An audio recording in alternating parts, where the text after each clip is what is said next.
Imagine a world where one African leader stands up to a global superpower and exposes a secret plan to steal 65% of his country's land. Tonight, we uncover how Burkina Faso's President Ibrahim Traoré just humiliated Donald Trump and the IMF in a battle for Africa's future.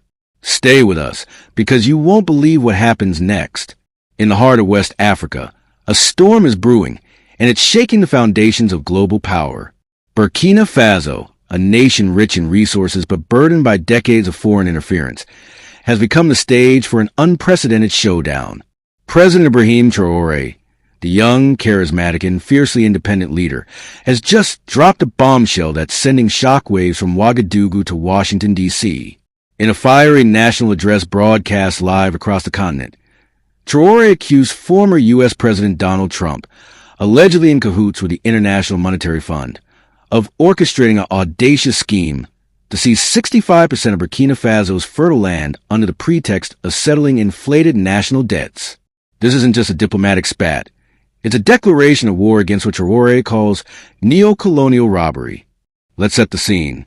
It's a sweltering evening in Ouagadougou, the capital of Burkina Faso. Thousands of citizens gather in the streets, their faces lit by the glow of smartphones streaming Traoré's speech. The 37-year-old president, dressed in his signature military fatigues, steps up to the podium. His voice is steady but laced with defiance. "They thought they could bully us," he begins, his words crackling with intensity. "They thought they could take our land, our heritage, our future. But I say to them, Burkina Faso is not for sale." The crowd erupts, waving flags and chanting his name. Traoré goes on to reveal what he calls a land scam, a shadowy deal allegedly spearheaded by Trump, now a private citizen, but still wielding influence and backed by the IMF's financial muscle. According to Traoré, the plan was simple but sinister. Burkina Faso, like many African nations, has long grappled with debt tied to IMF loans that critics argue come with strings attached, designed to keep developing nations under Western control.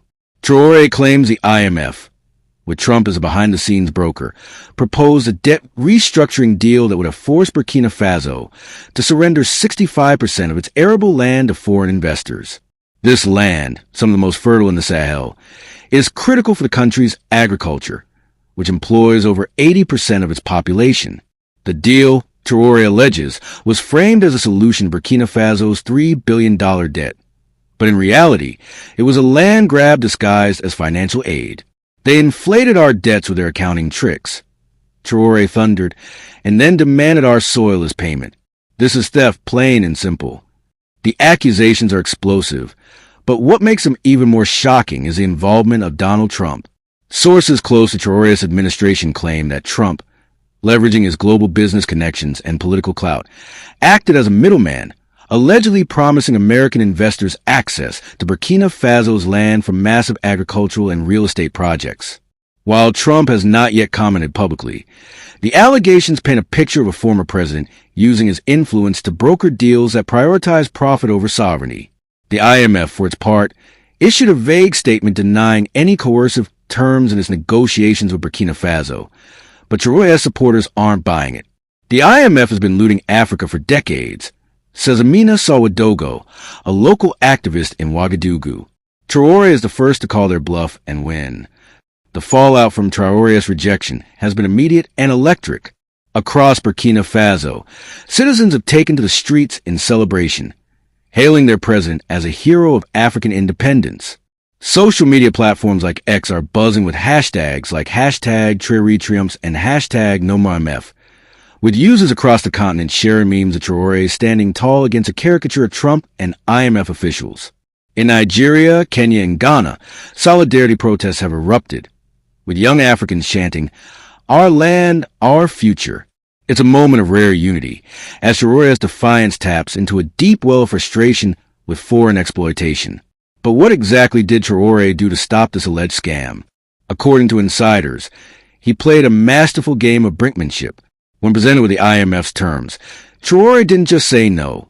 He exposed the deal publicly, knowing that transparency would rally his people and pressure the IMF to back off. He also reportedly mobilized Burkina Faso's military to secure key agricultural regions, signaling that any attempt to enforce the deal would face resistance. This was a calculated move, says Dr. Kofi Mensah, a political analyst based in Accra. Traoré knew that going public would make it impossible for the IMF or Trump to proceed without global backlash. The implications are staggering. For one, Traoré's stand has embarrassed the United States, exposing the vulnerabilities of its influence in Africa. If Trump was indeed involved, his reputation as a deal-maker takes a hit, especially as critics in the U.S. question why a former president is meddling in African affairs. For the IMF, the accusations fuel long-standing criticisms of its lending practices, which many argue prioritize Western interests over developing nations' welfare. This could be a turning point, says Dr. Mensah. African leaders are watching Traoré closely. If he can defy the IMF and win, others might follow. Yet, questions remain. How did this deal come about? And what was Trump's real role?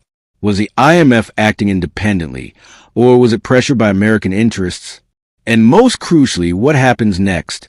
Traoré's rejection has saved Burkina Faso's land, for now, but the IMF and its backers are unlikely to retreat quietly. Sources in Washington hint at a brewing counterstrategy, with whispers of sanctions or diplomatic pressure to bring Burkina Faso to heel. Meanwhile, Traoré is doubling down, calling for an African summit to address foreign debt traps and rally the continent against similar schemes. As the sun sets over Ouagadougou, the streets are still alive with chants and music, a testament to a nation galvanized by its leaders' courage. But the battle is far from over. Traoré has thrown down the gauntlet, and the world is watching. Will this be the spark that ignites a new era of African resistance, or will the forces of global finance strike back? Stay tuned, because the next chapter of this saga promises to be even more explosive. We left you with a bombshell of Traoré's fiery rejection of what he called a land scam cooked up by Trump and the IMF. Now, let's dive into the heart of this alleged plot. How it was designed, who stood to gain, and why it's sparking a continent-wide rebellion. Burkina Faso, a landlocked nation in the Sahel, may seem like an unlikely battleground, but its fertile lands and untapped resources have long been a target for foreign investors. Traoré's accusations paint a chilling picture of a scheme that, if successful, could have set a dangerous precedent for Africa. So, how did this alleged scam work? According to Traoré's administration, the IMF approached Burkina Faso with a debt restructuring plan in late 2024, tied to the country's $3 billion debt. Some critics say it was inflated by predatory lending practices. The deal promised debt relief but came with a catch. Burkina Faso would have to lease 65% of its arable land to foreign corporations for 50 years. These lands, critical for feeding the nation's 22 million people, would be turned into industrial farms and real estate projects, with profits flowing to American and European investors. Sources claim Trump, leveraging his business network, was brokering the deal, allegedly promising investors a cut of the profits, while positioning himself as a savior of U.S.-Africa trade. The details are jaw-dropping. Leaked documents, circulating on platforms like X, suggest the land would be managed by a shadowy consortium linked to U.S. agribusiness giants. These firms plan to grow cash crops like soybeans and cotton for export, leaving Burkina Faso's farmers high and dry. This wasn't debt relief, says Fatou Diallo, a Burkinabe economist. It was a land heist, plain and simple, designed to turn our country into a plantation for foreign profit. Traoré's team claims the deal included clauses that would have restricted Burkina Faso's ability to regulate the land, effectively ceding sovereignty to corporate interests. But here's where it gets even crazier. This isn't the first time Africa has been targeted with such schemes. History buffs will recall the structural adjustment programs of the 1980s and 90s, when the IMF and World Bank forced African nations to privatize resources to access loans. Those policies left countries like Zambia and Ghana reeling, with public services gutted and foreign companies profiting. Traoré, a student of history, saw the playbook and called it out. "They want our land, our gold, our future," he said in a follow-up speech. "But we are not their colony." His words have lit a fire across Africa, with leaders in Mali, Niger, and Senegal issuing statements of support, hinting a united front against foreign exploitation. The reaction on the ground is electric. In Ouagadougou, markets are buzzing with talk of Traoré's stand. Young people, Especially, see him as a hero, a David taking on the Goliath of global finance. On X, posts with hashtag AfricaRising are trending, with users sharing videos of Traoré's speeches alongside clips of protests against IMF policies in other African nations. He's saying what we've all felt for years, tweeted a Kenyan student. No more giving away our land. Even skeptical analysts are impressed. Traoré's playing chess, not checkers, says Dr. Aisha Khani, a geopolitics expert in Lagos. By exposing the deal, he's made it toxic for the IMF to push forward. But who's really behind this? While Trump's name grabs headlines, insiders point to a web of interests. The IMF's role raises questions about its lending practices, long criticized for favoring Western agendas. Trump's alleged involvement, though, is the wild card. Sources claim he saw Burkina Faso's land as a low-risk investment for his allies, leveraging his post-presidency clout to broker deals. Trump's not in office, but he's still playing the game, says a U.S.-based political consultant, speaking anonymously. This was about money, not diplomacy. Trump's team has stayed silent, but posts on X from his supporters dismiss the allegations as fake news, while others speculate he's planning a comeback by flexing global influence. Traoré's strategy to counter this was brilliant. Beyond going public, he rallied regional allies, threatening to exit IMF programs altogether, a move that can inspire other nations. He also deployed community leaders to educate farmers about the deal's dangers, ensuring grassroots support. The people are my army, Traoré declared, and it's working. Villages across Burkina Faso are holding land defense meetings, vowing to resist any foreign takeover. But the stakes are sky high. The IMF could retaliate with economic pressure, and whispers of U.S. sanctions are growing louder. Can Traoré hold the line? And what does this mean for Africa's fight against resource grabs? The answers are coming, and they're going to shake a lone African leader takes on a global titan, and the world is watching. Tonight, we reveal how President Ibrahim Traoré's epic stand against Trump and the IMF's land grab is igniting a revolution across Africa and rewriting the future. Don't blink, because this finale will blow your mind. The dust hasn't settled in Ouagadougou, where Burkina Faso's President Ibrahim Traoré just delivered a knockout blow to a scheme allegedly backed by Donald Trump and the IMF to seize 65% of the nation's fertile land. Part 2 exposed the plot's chilling details. A debt trap turned land heist. Now, in this explosive conclusion, we dive into the global fallout, Africa's triumphant roar, and what's next in this high-stakes saga. Buckle up. Traoré's defiance has set Africa ablaze with pride. In Burkina Faso, streets pulse with music and rallies as citizens hoist banners reading "Our land, our victory." Markets buzz with vendors selling Traoré-themed shirts, while X lights up with viral videos of dancers celebrating the man who said no to Trump. The hashtag Traoré Triumphs is trending globally, with posts from Nairobi to Dakar hailing him as Africa's new lion. He's shown us we can fight back, says Miriam Ouagadougou, a farmer in Bobo Dioulasso. This is our Independence 2.0. The ripple effect is seismic. Leaders in Mali and Niger, already wary of Western influence, are calling for an emergency African Union summit to tackle debt traps. Traoré exposed the IMF's game, says a Senegalese diplomat on X.